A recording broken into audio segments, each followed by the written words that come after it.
Hello बच्चों, कैसे हैं आप लोग? सब बढ़िया मजे में। मैं आपकी ma'am Renu ma'am, acknowledge series by Amit publications, राष्ट्रभाषा भाग 6 पाठ 2 इनाम का हकदार। एक बहुत अच्छी कहानी है जिससे हमें बहुत सीख मिलेगी। जानते हैं क्या सीख मिलती है हमें? समझते हैं इसके बारे में। राजस्थान के दक्षिण में एक छोटा सा आदिवासी गांव है राजपुर। ठीक है, एक गांव है राजपुर। स्वतंत्रता के बाद यानी कि आजादी के बाद गांव में बहुत तरक्की हुई, बहुत प्रोग्रेस हुई, बहुत उन्नति हुई। लोग पढ़ने लिखने भी लगे। उससे पहले वहां लोग पढ़ते नहीं थे, लेकिन जब आजादी मिल गई तो लोग पढ़ने लगे। इसी गांव की ये कहानी है जो आगे है। जब राजपुर में एक ग्राम पंचायत का गठन हुआ, एक ग्राम पंचायत समिति होती है जिसका गठन गांव में, हर गांव में किया जाता है। ठीक है, उसमें चुनाव भी होते हैं, उसके द्वारा फिर बहुत सारी पोस्ट होती हैं, उनको बनाया जाता है कि मुखिया कौन बनेगा और ये कौन बनेगा, मंत्री कौन बनेगा और सचिव कौन बने, सब ये बनाए जाते हैं। तो उससे एक ग्राम पंचायत का गठन हुआ, बनाई गई ग्राम पंचायत। तो सरपंच कौन बना?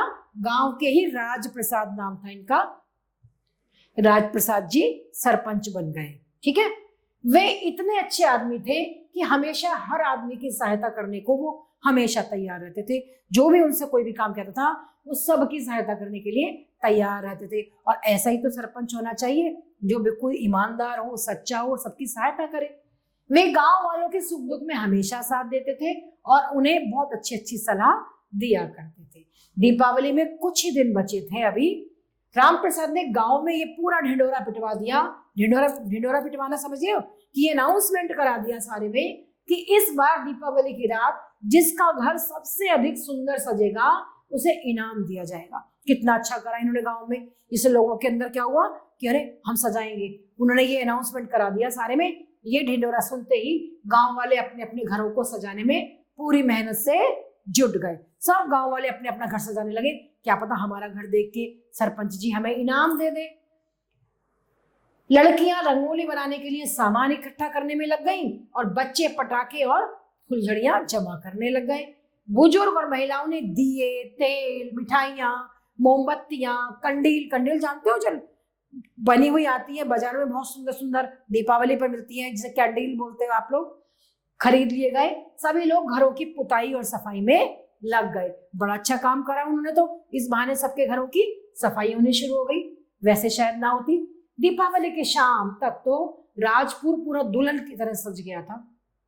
सभी ने अपने घरों के अंदर व बाहर रंगोली बनाकर जगह जगह दीपक और मोमबत्तियां जलाकर रख दी थी। सभी ने अपना घर बहुत सुंदर सजाया। बाहर के पेड़ों पर कंदील लटका दी गई। सारा गांव रोशनी से जगमगा उठा।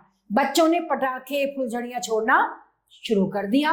बच्चे बड़े सभी नए नए कपड़ों में सजे हुए थे। सब ने नए नए कपड़े पहन रखे थे, बहुत खुश थे सभी लोग। रात 8 बजे सरपंच राम प्रसाद अपने कुछ साथियों के साथ गांव की दीपावली देखने निकले। अब सोचा राम प्रसाद जी ने कि मैं देख कर आऊं।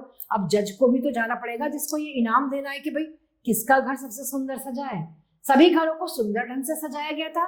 राम प्रसाद ये नहीं समझ पा रहे थे कि किस घर की सजावट को सबसे सुंदर माने। यानी कि सब घर इतने सुंदर सज गए थे, उनको ये समझ ही नहीं आ रहा था मैं किस घर को कहूं कि ये वाला सुंदर है, इसको कहूं या इसको कहूं, क्योंकि सभी बहुत सुंदर बने हुए हैं। चलते फिरते राम प्रसाद अपने साथियों के साथ जब गंगाराम के घर के सामने पहुंचे तो चौंक गए। एक गंगाराम नाम का व्यक्ति था, उसके घर के आगे जब वो पहुंचे तो वो चौंक गए एकदम से।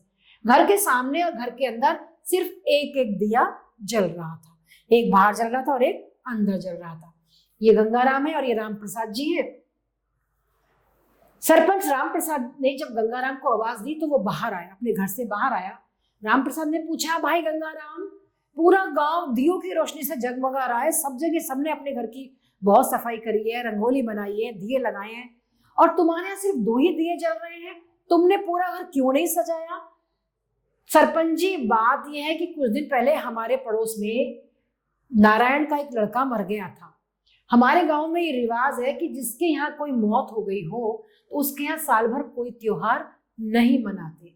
तो गंगाराम आगे बोला, गांव वाले ऐसे आदमी के यहाँ त्योहार के दिन जाना भी अशुभ मानते हैं, बुरा मानते हैं कि हम नहीं जाएंगे उसके घर। इसलिए नारायण और उसके घर वाले दीपावली मनाना नहीं चाह रहे थे। उन्हें लगा कि हम दीपावली नहीं मनाएंगे, हमारे घर में इतनी जवान मौत हुई है और कोई हमारे घर में आएगा भी नहीं।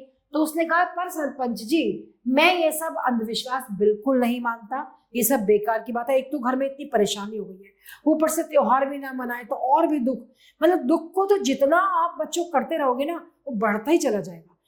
आता है दुख, बहुत परेशानी होती है, लेकिन उस दुख में भी आपको कोई तो ऐसा रास्ता निकालना पड़ेगा ना, जीने के लिए कुछ तो करना ही पड़ता है ना। ऐसा तो नहीं है कि आप उस दुख को ही लेकर बैठे रहोगे तो आगे की जिंदगी कैसे चलेगी। तो उसने कहा कि मैंने नारायण को समझाया और दीपावली का सारा सामान अपने पैसों से खरीद कर उसके घर में दे आया। इस समय मेरी पत्नी और बच्चे वहां पर उसी का घर सजा रहे हैं। ये किसने बोला? गंगा प्रसाद ने बोला। ठीक है, अब सरपंच राम प्रसाद ने आश्चर्य से गंगाराम को देखा, गंगाराम को गले लगा लिया और बोले, मुझे तुम पर बहुत गर्व है। ठीक है, दीपावली तो सभी मनाते हैं, पर सच्ची दीपावली तो इस बार तुमने मनाई है। मैं तुम्हें ही इनाम का हकदार घोषित करता हूं। मैं तुम्हें ही इनाम दूंगा कि इससे बड़ा इनाम और क्या हो सकता है कि जिस बंदे ने अपने घर का सारा सामान, जिसके बराबर में घर में मौत हो गई थी, उनको दे दिया। उसकी पत्नी बच्चे भी वहीं लगे हुए थे उसका घर सजाने में। तो उसने कहा कि तुम ही इस इनाम के हकदार हो, सच्चे ईमान जो जीव विजेता है वो तुम ही हो। और फिर पंचायत भवन पर अगले दिन एक समारोह हुआ, एक सभा हुई, जिसमें गंगाराम को क्या किया गया? सम्मानित, उसे सम्मान दिया गया। सरपंच राम प्रसाद ने गंगाराम का किस्सा जहां जितने भी लोग बैठे हुए थे सबको बताया। ऐसा बताना बहुत जरूरी है ना, मोटिवेशन के लिए, सबको उकसाने के लिए कि देखो इसने ऐसा किया, कल को कभी ऐसी परेशानी आती है तो सबको ऐसा ही करना चाहिए। और पंचायत की तरफ से निशुल्क भूखंड, निशुल्क माने बिना पैसे को, उसको एक भूमि का टुकड़ा जमीन उसको इनाम में देने की घोषणा की। गंगाराम की आंखें खुशी से छलछल आई। अब गंगाराम की आंखों में खुशी से आंसू निकलने लग गए थे। उसने तो सोचा भी नहीं था, वो तो निस्वार्थ कर रहा था, उसके मन में कोई स्वार्थ नहीं था। लेकिन राम प्रसाद ने आकर उनको क्या करा? उसको इनाम दिया, कहा कि तुम ही असली विजेता हो क्योंकि तुमने ऐसा कार्य किया है। तो बच्चों, अच्छा लगा आपको पाठ? अपना घर तो सभी करते हैं, अपने लिए तो सभी करते हैं, अपने लिए जिए तो क्या जिए, तू जी ए दिल जमाने के लिए, है ना। तो ये पाठ हमें शिक्षा देता है कि अपने के साथ साथ हमें औरों का भी, पड़ोसियों का, रिश्तेदारों का, सभी का ध्यान रखना चाहिए। तो बच्चों, पाठ में इसमें कुछ अभ्यास है, मौखिक प्रश्न है। बताइए आपने क्या पढ़ा है? राजपुर कहाँ पर स्थित है? राजस्थान के दक्षिण में एक गांव है राजपुर। आदिवासी कौन होते हैं? जो जंगली होते हैं और वो जंगलों में ही रहते हैं, उनका शहर वहर में आना नहीं होता। प्रस्तुत पाठ किस त्योहार से संबंधित है? प्रस्तुत पाठ दीपावली से संबंधित है। राम प्रसाद कौन था? राम प्रसाद उस गांव का, राजपुरा का कौन था? राजपुर का सरपंच था, है ना, सरपंच था ना। अब बच्चों, ऐसे ही दिया हुआ इन्होंने, दूसरा प्रश्न है वही है, हमें सही उत्तर पर ऐसे ही गोला बनाना होगा। पहला है, राजस्थान के डैश में एक छोटा सा गांव है, उत्तर, दक्षिण, पूरब और पश्चिम। किसमें है? राजस्थान के दक्षिण में। तो हम सेकंड वाले को सर्कल कर देंगे, है ना। आप किसी भी कलर से सर्कल कर सकते हैं, ब्लैक से, किसी से, एग्जाम में तो ब्लैक या ब्लू पेन होता है। नेक्स्ट है, डैश में कुछ ही दिन शेष थे, किसमें? होली में या दीपावली में, ईद में या दशहरा में। किसमें? दीपावली में। ये भी सेकंड है तो इसको भी हम सेकंड पर कर देंगे। नेक्स्ट है बच्चों ने डैश छोड़ना शुरू कर दिया, रंग या पटाखे, फुलझड़ियां या पतंग या पानी। पटाखे, फुलझड़ियां, ये भी सेकंड नंबर पर है, इसको भी हम ऐसे ही कलर कर देंगे सर्कल में। नेक्स्ट है बच्चों, राम प्रसाद गंगाराम का घर देखकर चौंक गए, गुस्सा हो गए, डर गए या प्रसन्न हुए। क्या हो गए थे? वो चौंक गए थे। तो पहला है ये फर्स्ट, इसको हम कलर कर देंगे। तो इस प्रकार बच्चों हमने सही उत्तर पर, सही सर्कल पर कलर कर दिया, है ना बच्चों। समझ आ गया आपको? नेक्स्ट प्रश्न है, रिक्त स्थानों की पूर्ति करो। ये बच्चों, आप जो भी पाठ में आए हैं आपको पता ही है, डैश के बाद डैश, गांव के लोग डैश भी लगे।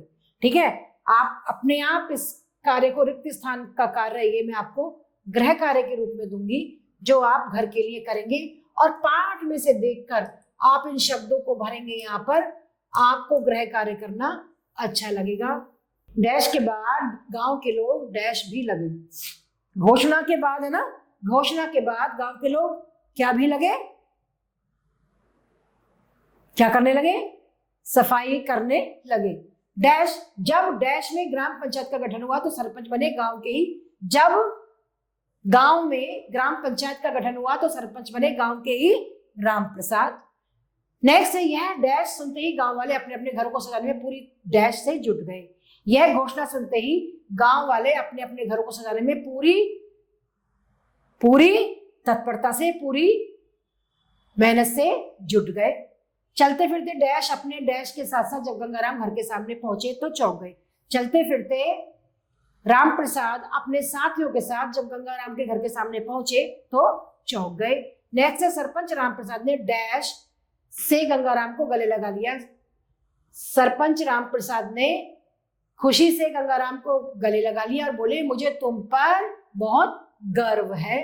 डैश की आंखें खुशी से, डैश गंगाराम की आंखें खुशी से छलछला आई। समझ गए बच्चों? ये आपका गृह कार्य है, आप इसको गृह कार्य में करेंगे। इस तरीके से मैंने आपको समझाया। अब आपको खुद ही लिखना होगा अपनी उत्तर पुस्तिका में और बहुत सुंदर ढंग से आपको लिखना होगा, साफ तरीके से। ठीक है बच्चों? और इस प्रकार बच्चों आपने जाना कि राम प्रसाद ने किस प्रकार घोषणा कराई और इस तरीके से गांव की सफाई भी हो गई और बड़ा वो सरपंच जो था बड़ा ईमानदार और सबकी सहायता करने वाला था। लेकिन जब उन्होंने जाकर देखा दीपावली पर कि एक घर में केवल 2 ही दिए जल रहे हैं तो उन्होंने इनाम, और जिसने सारी बात बताई, गंगाराम ने सारी बात बताई कि अरे बराबर में ऐसे ऐसे मृत्यु हो गई है और मैंने सारा सामान अपना उनको दे दिया। तो राम प्रसाद ने क्या कहा कि मैं विजेता तुम्हें ही घोषित करता हूं और एक भूमि का टुकड़ा सभा बुलाकर उसको इनाम में दे दिया।